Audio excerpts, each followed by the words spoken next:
parties were, has to be to deal with the energy industry. It's as if a new religion overtook the Commons in Blair's time. It was reinforced by Call Me Dave, Vote Blue, Go Green. We then saw Theresa May put net zero into law without even having a vote on the floor of the House of Commons. It wasn't needed because everybody agreed. And now, of course, we have Ed Miliband, whose fanaticism has taken things to a whole new level. Well, he's in competition with Boris, who wanted us to be the Saudi Arabia of wind. Somehow they all seem to think they're saving the planet. The truth is, what they're actually doing is they are exporting carbon dioxide emissions to manufacturers in companies that operate under lower environmental standards. And just look what it's done to the price. And you'll hear evasion after evasion about the genuine cost of renewable, intermittent, unreliable, renewable energy. But our electricity prices are 4 times that of the United States of America, double that of most of our European competitors. And we've done this to ourselves. It is complete and utter madness. You can have as much solar and as much wind as you want. But frankly, the grid that we have, without spending £2 to £3 trillion updating it, cannot cope with that intermittent energy, which is why we now pay wind turbines to turn off when there is too much wind. The lunatic cost of net zero is continuing deindustrialization. 3 or 4 more years of this, there'll be very little manufacturing left in Britain at all, believe me. And when you think about it, it's really quite mad, isn't it? Because we're not just seeing the closure of our refineries and everybody else, who, for many cases, energy contributes 40% of their overall bill. But we're even conning ourselves now. The Prime Minister talks about AI. We're going to be an AI centre. Oh, no, we're not. Because the new energies, the new industries, use more energy than the old, heavy manufacturing industries. If we want to be involved with data centres, with crypto, we're going to need to use more energy than we've ever done before. And even with this massive amount of expenditure that we've put through subsidy and much else into wind, for example, there were days in January this year when we were importing 25% of our energy, and it was coming from Norway, across the other side of the North Sea, and it was coming from Belgium and from Holland. At some point on the current course, energy won't just be expensive, but the lights actually will go out. So we will scrap all net zero subsidies. We will bring down the cost of energy. We will get rid of the insane North Sea taxes put on by Jeremy Hunt and then a bit added on the top by Rachel Reeves. Let's get the North Sea operating. Let's have a look at some of the new onshore gas fields that have been found in this country. That will produce tens of thousands of well-paid jobs. And we've given notice already to the renewables industry that the current insane AR7 round of wind auctions, where it would appear that Ed Miliband is happy to lock in for the next 20 years prices that are 30, maybe 40 or 50% higher than the current already exorbitant price. We've given notice to those companies that if we're in government, we will scrap those contracts. Longer term, we believe as a party in nuclear energy, but not the way the current non-businessmen and women in government and our administrations administer it.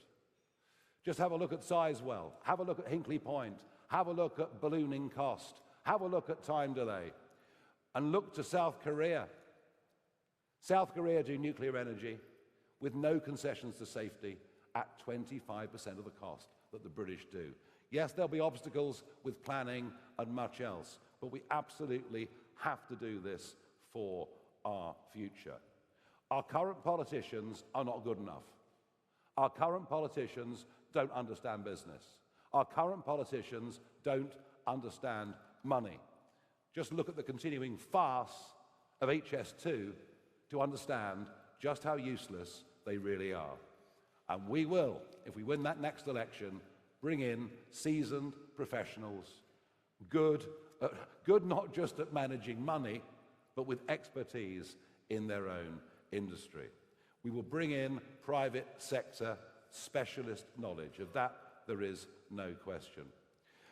And generally on business, and I saw this in Brussels, and I'm seeing this too in Westminster, that government only listens to big business.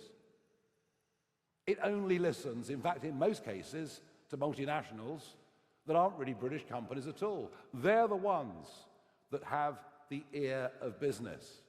I guess they're the ones that provide the tickets for Wimbledon, the dinners, and all the rest of it. There is a huge ignored sector in this country, a sector who are the genuine engine for growth in the UK economy, a sector we cannot do without if we're to turn round the current dismal state of the British economy. They are rarely talked about.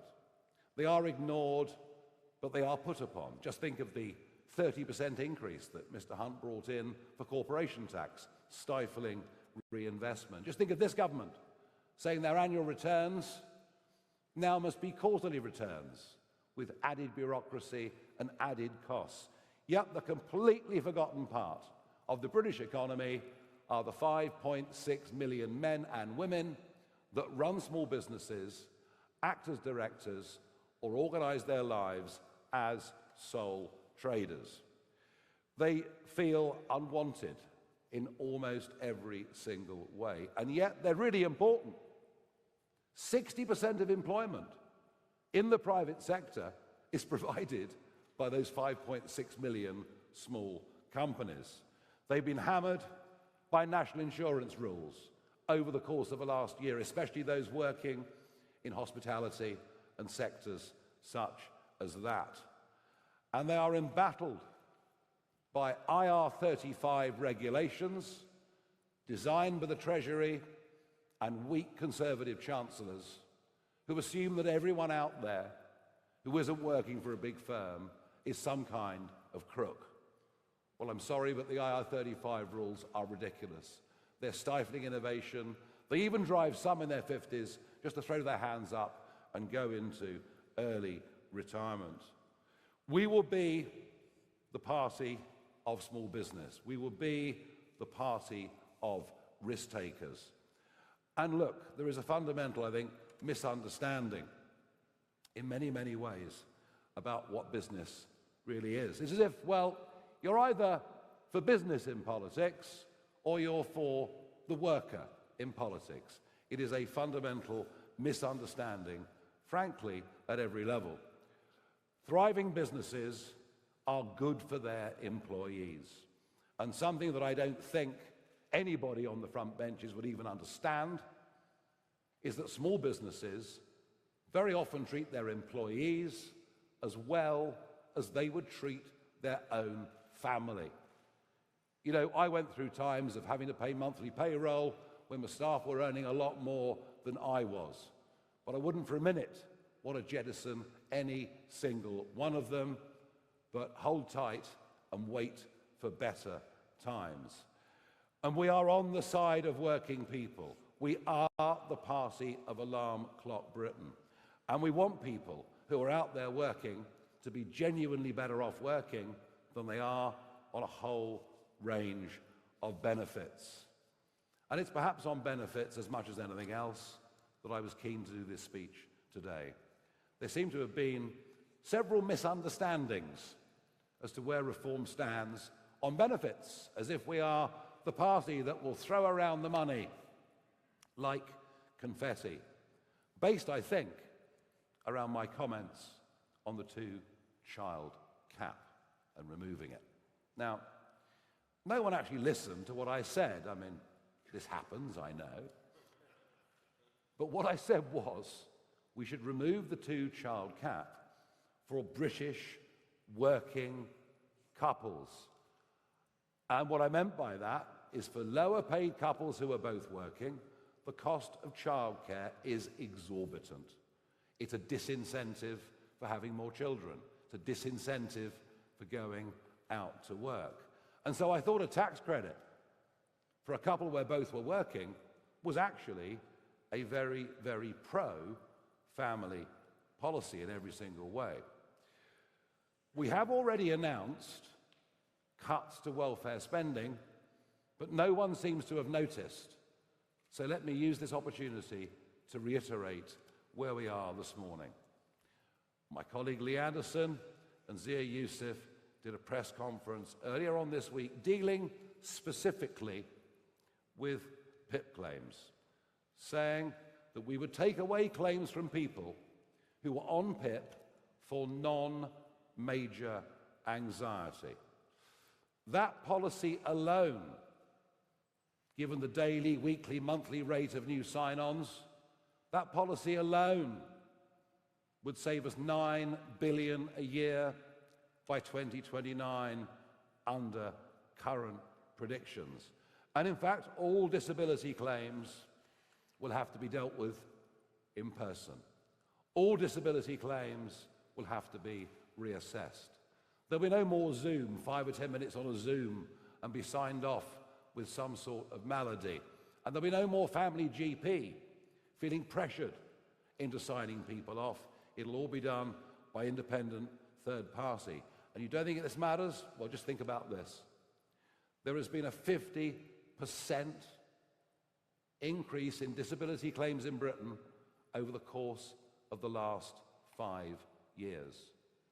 We are over-diagnosing many of these things, and in doing so, throwing young British people onto a scrap heap marked victim and replacing what they could be doing by cheap imported foreign labour. It is madness, and I would further point to the Boris wave. Indefinite leave to remain that begins to kick in very, very shortly for 1 million or more people who are in this country who will be able to claim benefits for the whole of their lives and to bring in dependents as well. There are some think tanks that estimate this particular cohort could cost up to £200 billion over the course of their lifetime. So in terms of benefit cuts, I think we've just proposed the biggest benefit cuts you've probably ever heard any government do, and I will make this absolute promise. We will substantially cut the benefits bill.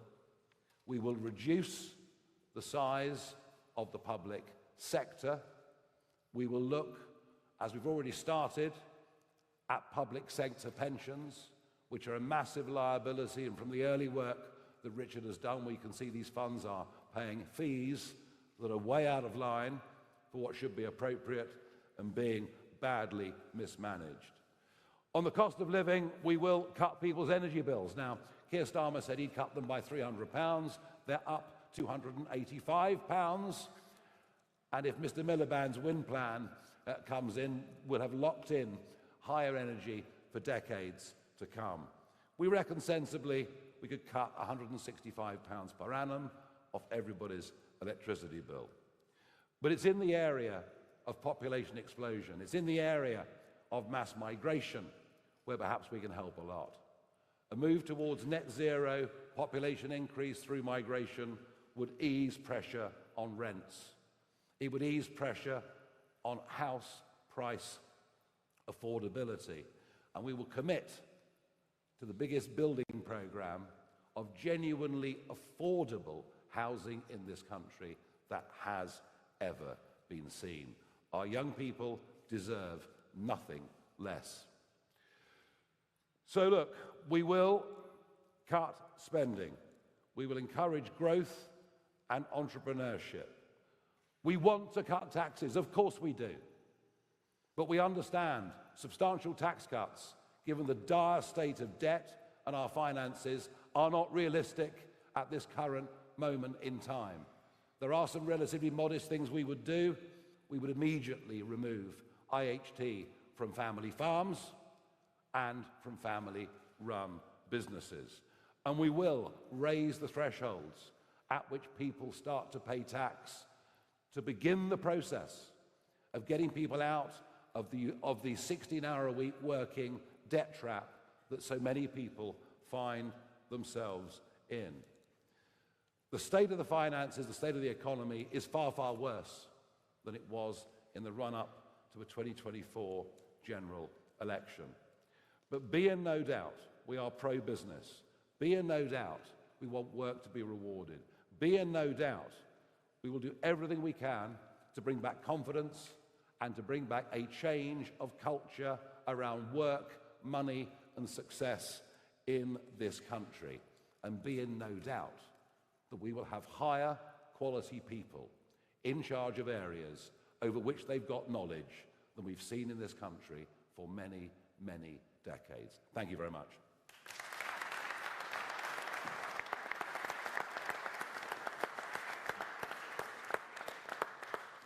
Okay, I'm going to take a few questions. The first one is Harry Farley from the BBC. Thank you, Mr. Farage. Harry Farley from the BBC. A matter of months ago, you were talking about tax cuts worth billions of pounds. Now you say tax cuts at the moment are not realistic. How can people trust you when, just like the other political parties you criticise, you promise something before an election and then reverse it when it looks like it's difficult? I didn't say we couldn't afford tax cuts. I said we couldn't afford huge tax cuts. And I mentioned a couple of tax cuts right at the end that I think are vital to be put in place very, very early. You talk about responsible. Well, look, we haven't wrecked the economy. You know, we're not the ones with projected government borrowing nearly double what it was before the last general election, with unemployment at a 4-year high, with inflation pushing 4%, and with, frankly, yet another tax-raising budget around the corner that'll further dampen growth. So I would say this to you: we are being mature, we are being sensible, and we are not over-promising. But for us not to take account of the dire state of our public finances, that, I think, would be irresponsible. Do we want to have a smaller state? Yes. Are we going to cut the benefits bill? Yes. Will the civil service be smaller? Yes. Will we get a grip on public sector pensions? Yes. But we can't have massive tax cuts until the markets can see we've at least got these things in hand. Next is Joel Hills from ITV News.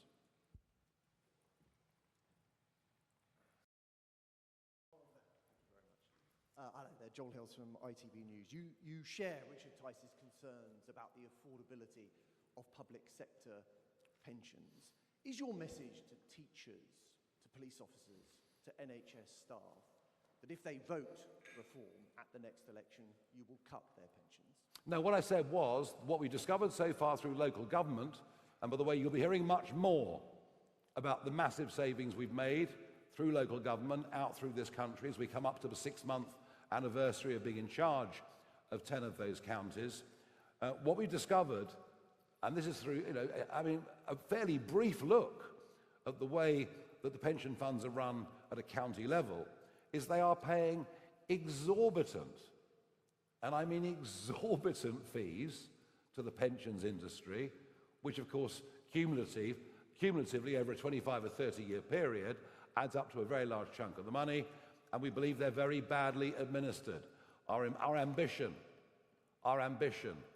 is to make sure they save money and deliver better value.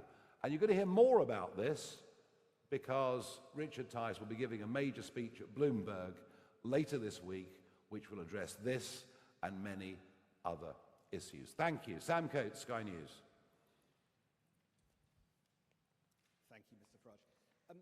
You are the master of political reinvention. I mean, we've had Brexit Nigel and Trade Union Nigel and Small State Nigel and Nationalisation Nigel. They line up like Barbies on a toy shelf. Today we've got fiscal responsibility Nigel. Why should we trust that this Nigel Farage survives to and beyond the next general election, when stuff gets jettisoned, when priorities change and political winds change? Haven't jettisoned anything. I believe in pretty much the same sort of things I believed in 30 years ago. The difference to that is, I now understand more than I did the role of the state in strategic industries. You know, it's why Richard and I went to Scunthorpe, but if we hadn't gone to Scunthorpe, there would be no primary steel being made in Britain today. Have I adapted over 30 years into believing that the country needs an industrial strategy? Yes. Do I believe that actually, in certain failing industries, you know, a short-term partial nationalisation where, by the way, the bondholders and shareholders get wiped out, it doesn't cost government to do it? Yes. So I think you'll find the shifts and changes that you're looking for quite difficult to find. You know, I believe we have to be a competitive economy. I believe we have to have a hard work culture in this country. And I believe that unless business succeeds, the rest of the country can't succeed. A growing public sector does not make us richer. I think I've believed in that for almost 50 years, actually. Christopher Hope, GB News. Nigel Farage, just on 2 points you raised there in your speech. You said you would raise thresholds, that's presumably income tax thresholds. In May, late May this year, you said you'd increase the basic rate threshold from £12,500 to £20,000. Does that still stand? That is the biggest commitment you've made on that area. And secondly, you haven't mentioned the pensions triple lock. You want to cut spending. Surely that is now under threat. Okay, you know, on thresholds, bear in mind that from 1988 until the end of Tony Blair's time in office, 1.5 million people paid 40p or more. 1.5 million people paid top rate tax. By the end of next year, 8 million people will be paying 40p or more. Just to give you an illustration of the extent to which the state has grown, the extent to which we're managing our economy terribly, the extent to which we've not allowed businesses to go out and thrive and succeed, so dragging everybody in. We will raise thresholds. I cannot tell you what the state of the economy will be as the next general election approaches. If I'm right, and that election comes in 2027, then the economy will be in an even worse state than any of us in this room can even predict. So how can anybody project on pensions or thresholds or any of those things between now and then? What we will do, and what we can do, is to use whatever muscle we've got to fight and urge this government to change direction, to ease the burden on small business, being just one example. And you know, there are many things that we've said and done over the course of the last year that have led to government and opposition following what we say. So maybe we can change things slightly by debate, by force of reason, by opinion poll strength, although I suspect that with this Chancellor and with this Prime Minister, they're so torn between their old Labour voters going reform and their left-wing voters going for a Polanski, your party, whatever it may be, alliance, that I expect what we'll see more of is a government with no vision that just floats around but then U-turns when it gets the chance. Okay, I'm going to go to Sam Merriman from the Mail. Hi. Is the minimum wage too high? Would reform lower it or scrap it to boost aspiration? Sorry, say that again. Is the minimum wage too high? Would reform lower it or scrap it to boost aspiration? There's an argument the minimum wage is too high for younger workers, particularly given that we've lowered the level at which NIC is paid to £5,000 a year. So do one or the other. Do one or the other. Either lift the cap at which NI is due, or lower the minimum wage for lower workers. But you know what? I'd say this to the Chancellor: do something. Do something. Because for so many young people, that first job, and it can be in a pub or wherever it may be, it's a very, very important part of growing up, becoming part of a working, contributing adult. So I would urge the Chancellor to do one of those two things. Aubrey Allegressi from The Times. Thank you. Aubrey Allegressi from The Times. I wanted to ask you about your nationalisation policy, which you set out earlier this year. You committed again in July to nationalising half the water industry, and you've talked since about nationalising the steel industry as well. How much would both of those things cost? Can you afford them if you're standing here and telling us about how you're going to be fiscally constrained? And are you signalling to workers that nationalisation is sometimes in the best interests of the taxpayer? Nationalisation should only be used as an emergency measure. Of that I have no doubt at all.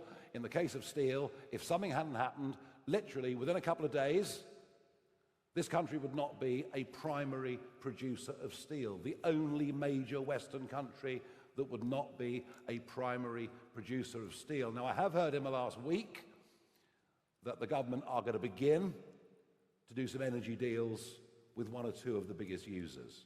But that, of course, is simply attacking the symptom of the problem and not the cause. It's the energy prices that heavy industry can't stand. Water's a different case.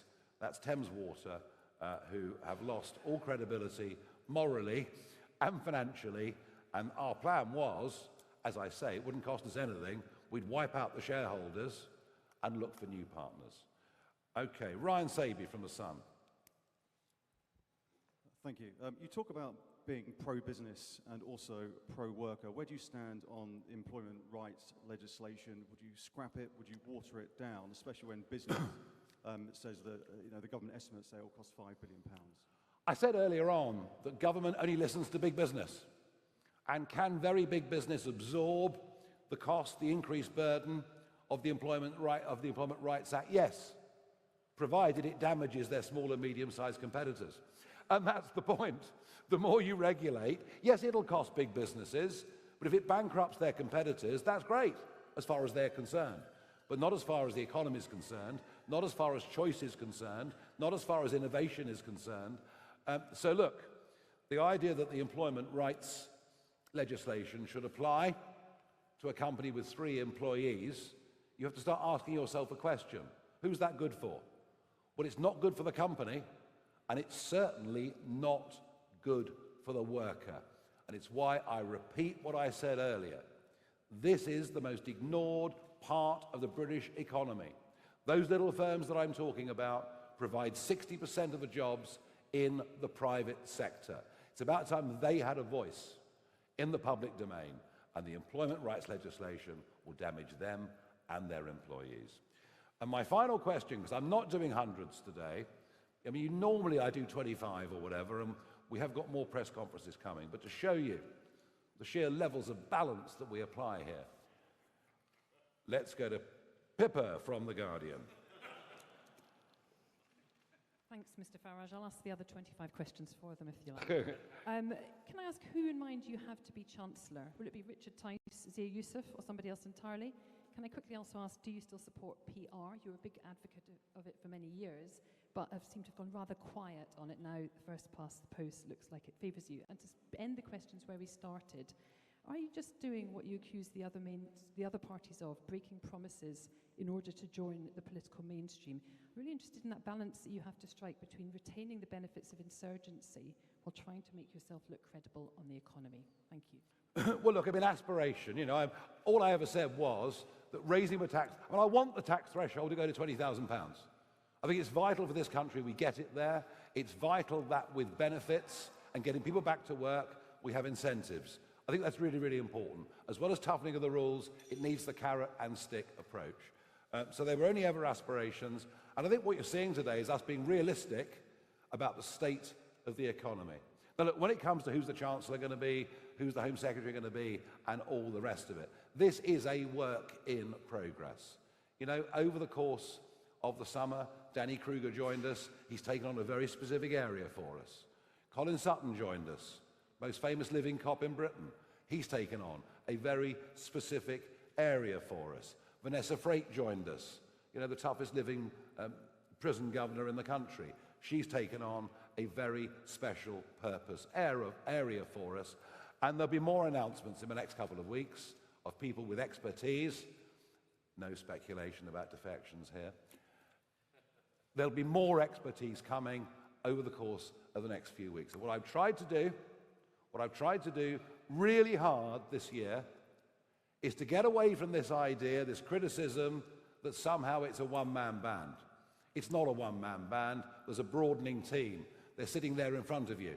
on the front row, from David Bull to Lee Anderson to Richard Tice to Danny Kruger, and indeed Zia Yusuf as well. And there are others, and there'll be more. And as time goes on, there'll be more and more.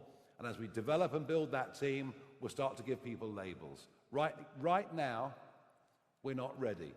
But I would hope to think that with all the press conferences that we've done, the speeches we've done over the course of the last few months, that you can see that we are developing thinking, we're developing messaging in a very, very wide range of areas. The next big speech we're doing is it you, Richard? That's Bloomberg on the 5th. Bloomberg speech from Richard Tice on the 5th. Thank you very much indeed.